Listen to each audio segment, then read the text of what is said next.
let's share this with the public. Yeah, your first question was, what? Harlequin?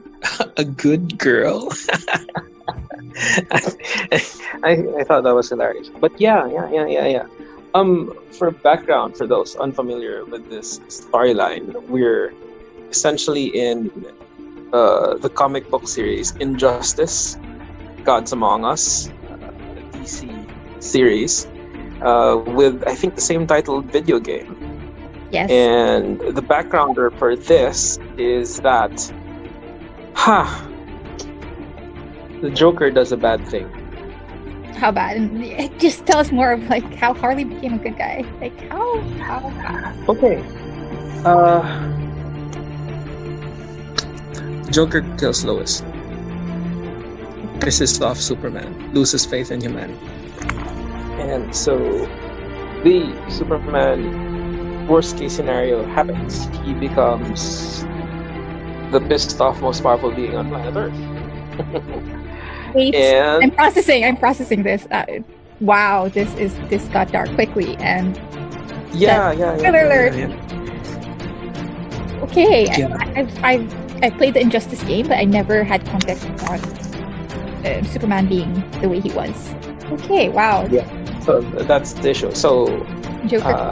Okay. as I get it, they're like 5 years in a like a prequel, and year one has the insurgency led by the Batman against the Justice League with Superman, who unfortunately has in his league fastest man on Earth, Flash, the strongest will known, Hal Jordan, of course, wielder of the will power ring, among others. And there's of course the rather reluctant Billy Batson, technically Earth's mightiest mortal, virtually on par with Superman, with the exception of like ice breath and laser vision, but with the added bonus of being magic based,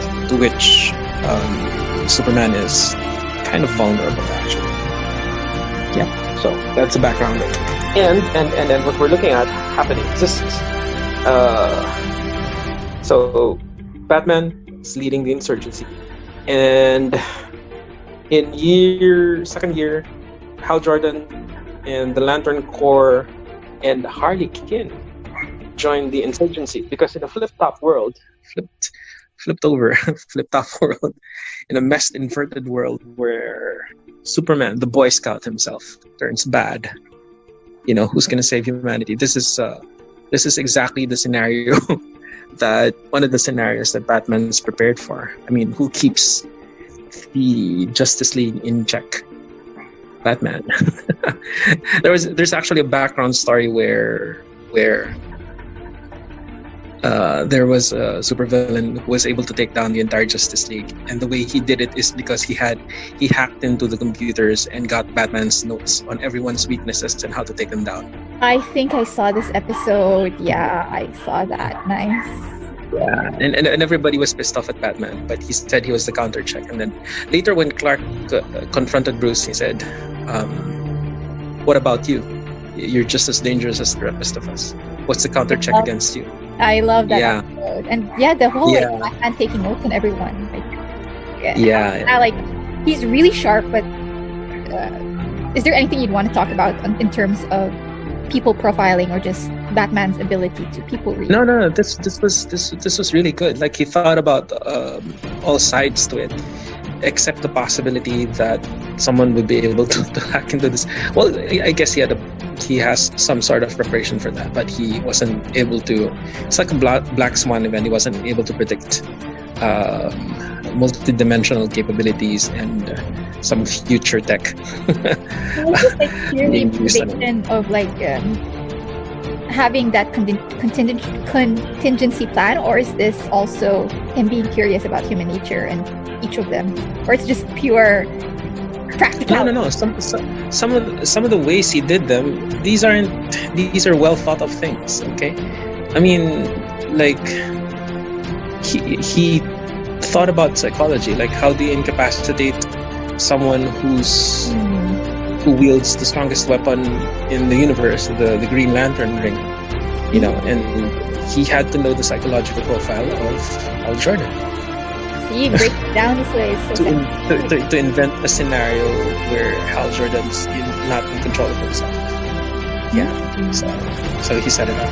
But the conclusion, one of the conclusion arcs for this was really dramatic for me when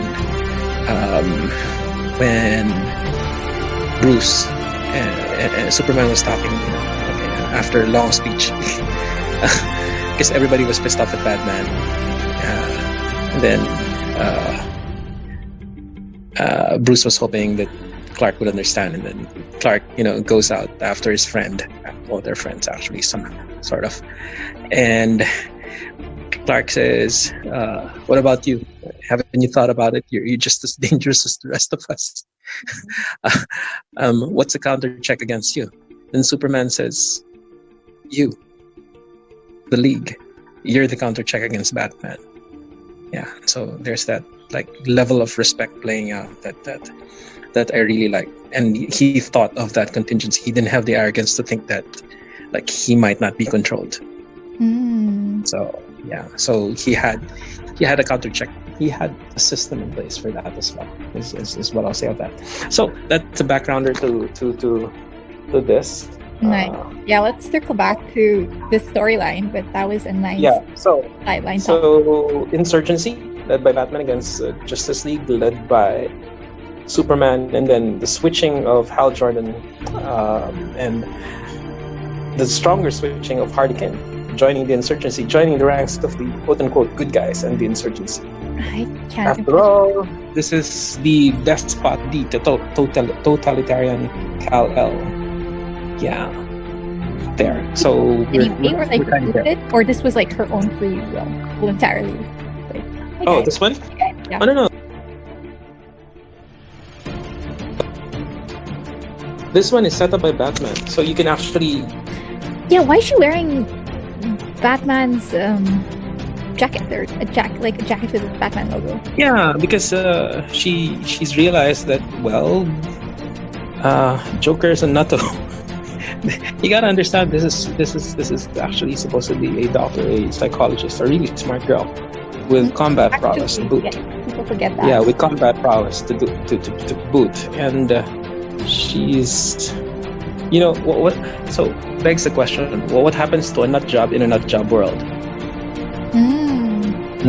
So the sanity spin, and everything else is topsy-turvy. Only the ones who are. This is a supposition that only the ones who are topsy-turvy to begin with, or we're looking at that possibility, can survive that well with some sanity. Wow, nice. Here we start off with We're just starting. What? Sorry. We're just getting started and already there. Yeah. We're just warming up here. So here, in Batman's voice, Bruce is sending someone who can bridge the divide, someone who is now good but who was bad. Someone who is both. So that's why she's emissary, because who else would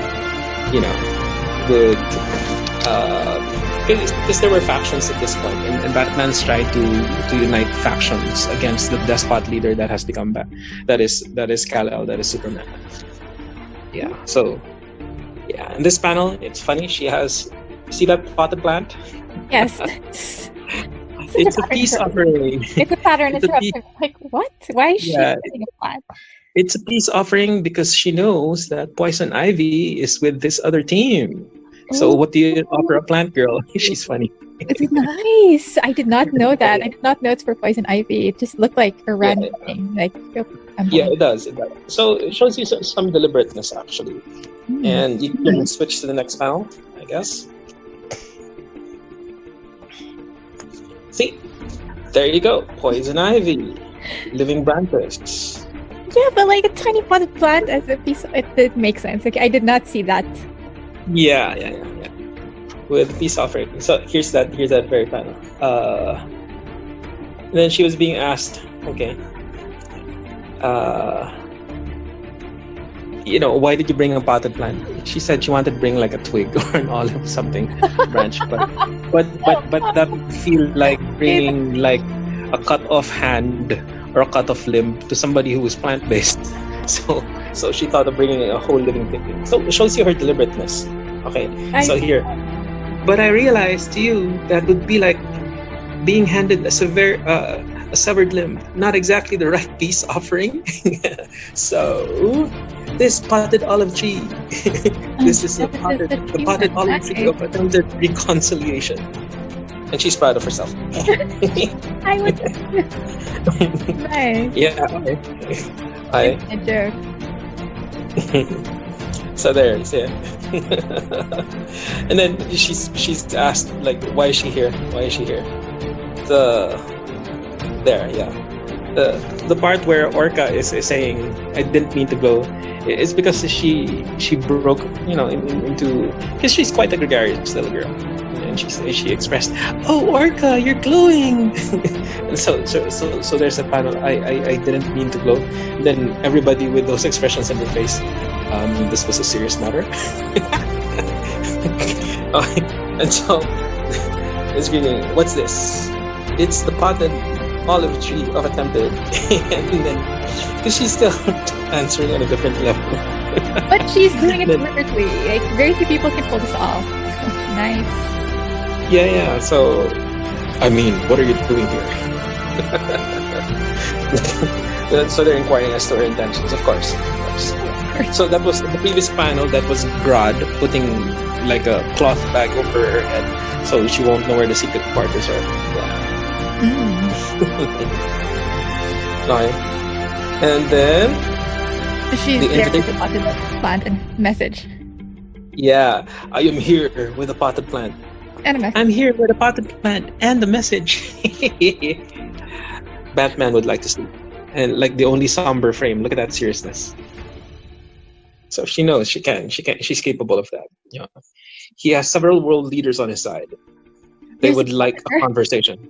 Sorry? It's softener, eh? Like yung I'm here with the potted plant and message. It's softener. And diba? Speak. She knows how to foreplay. Okay, nice. Harley. Ooh. Okay. So, wait. They asked, why would they trust Batman? Wait.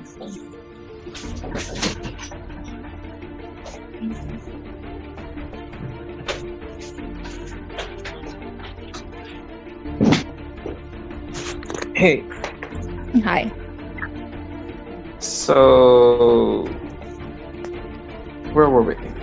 And Grodd asks, why would we trust Batman? Of course, how should he say?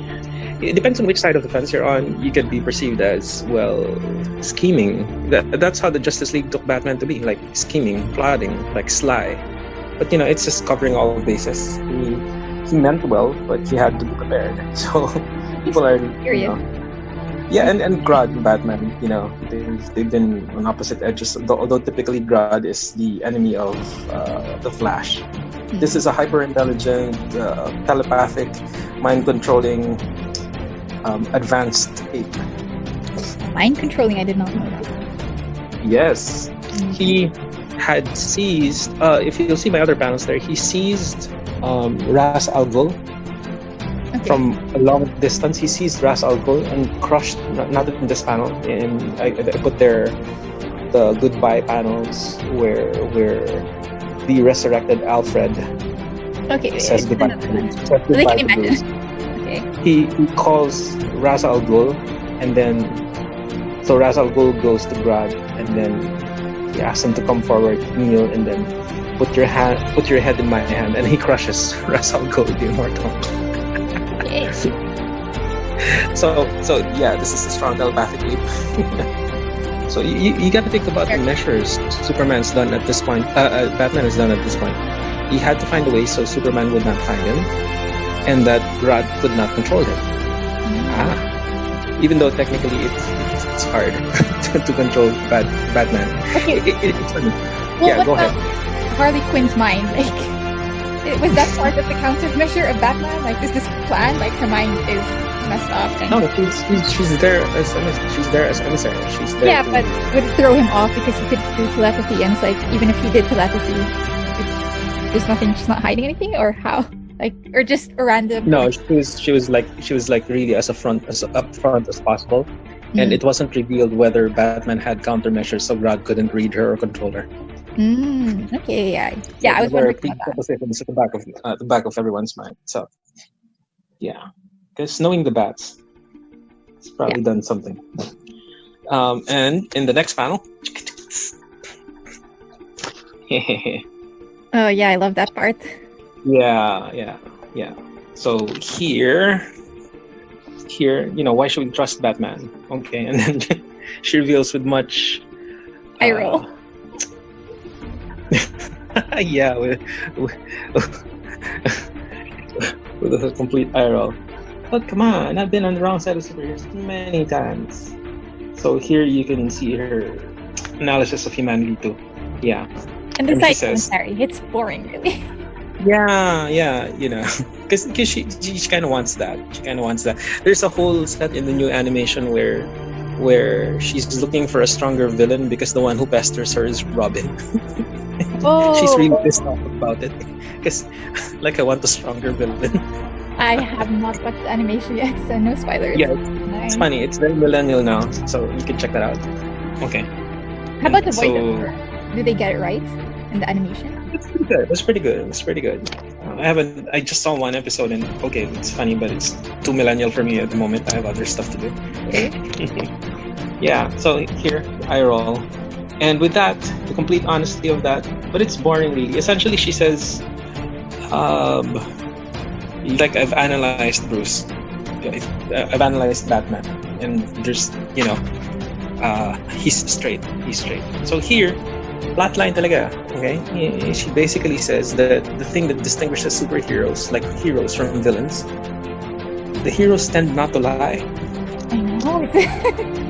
Like, they don't know how to. So here, she's doing both at this very moment. She's telling the truth, but the way she's built, she's learned to lie. But here, in this moment, she's hero. She demonstrates complete honesty and the inability to lie. He's frustratingly like, he's a Boy Scout. Oh, like this. I like it. Like what Superman used to be. He's a Boy Scout. It's frustrating, really. So what does he want from this conversation? Something rare for him to listen. It's usually, Superman's dominant and it's really funny in interactions. The moment, anytime there's a catastrophe, Superman and Green Lantern and Flash had this discussion early on. They're friends, and then where's Batman? And Hal Jordan explains it to the Flash. What? Batman? No. You don't expect him to be out here in the front lines at a time like this. After all, when things go sour and things mess up, or if we survive any of this, who the F is going to explain to us what the hell happened? Wow. That's Batman's job, like, to make sense of it all. Like, to plan, to strategize, to make sense of everything. Don't expect him to be here right now. He's figuring things out for us. He's so bossy and in control because he just likes the planning element and being really prepared. Yeah, he likes being really, really, really prepared. So here, Harley reveals that actually something rare for him because Batman likes being in command. Yeah, he wants to listen. Yeah. Okay, here he wants to demonstrate to your granddaughter that there's a better way forward. Yeah, because he wants to save the world with you. It's basically gathering troops, and if honest, open communication was the only way to negotiate with the other side, so that you're on the same track to fight a Superman gone evil. Yeah.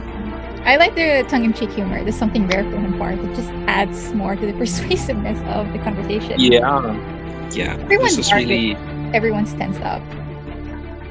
Yeah, but this was a very good exposition into human nature,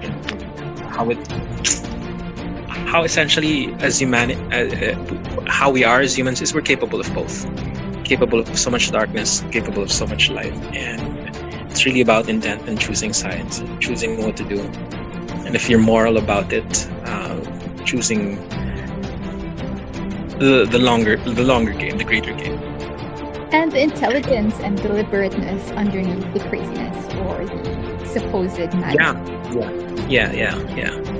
If you think about it, actually, Batman is extremely moral. Even though he beats up people. Here's the definition of morality. Where does go he on. kill people and where doesn't he? Like, there are some comics or like there's a part where he kills them and there's a part where he's against them. The supposed mythos is Batman never kills. But if you follow the movies, he's he's killed in the movies, and like there were certain dark. So in this storyline, actually, he's extremely moral. He's never killed, but bringing the Joker to jail, he couldn't take it anymore. Then, so he was in the car, and then Joker was making laughs about it after having killed those. Batman snaps the Joker's neck. Oh shit! Yeah. Okay, and then reveals himself to the police and to the world. I'm trying to remember if this is the same storyline, but I think it is. Yeah. This is injustice. Yeah, I think so. Or I hope I'm not mixing things. But in this storyline, sorry for the spoilers to the people listening. Oh wait, no. This is an alternate track, I think, okay. Because he was trying to make sure that Superman didn't become evil Superman, because Superman freaking out from Lois's death would have injustice. So here, I think he was trying to prevent that timeline. The timeline from happening. So he killed the Joker and revealed himself to the world and was put into jail. Of course, everybody is stuck in there with him, not he stuck with everybody else, because, everybody else thought they could gang up on Bruce while he was there. No.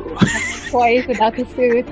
No, they're stuck in there with him. Well, anyway, so one time, so this very strange event shocks Clark back into sanity. And it's unsaid, but I think he realizes what Bruce did. Like, to save the world, he had to save Clark. And so he visits Bruce. He literally walks through walls, crushing them, walks through the cell wall, and, people are trying to get him to stop. And he just hugs Bruce. Aww. Yeah. So there. Yeah, to prevent the destructiveness of Superman had he turned nutto, as is here in this timeline. So I hope this has been useful. And what I was saying about the the morality thing, it's a long game thing. If you analyze it, what morality is not winning one game, but let me paraphrase: winning the most number of games for the most number. Does that kind of make sense? Mm-hmm.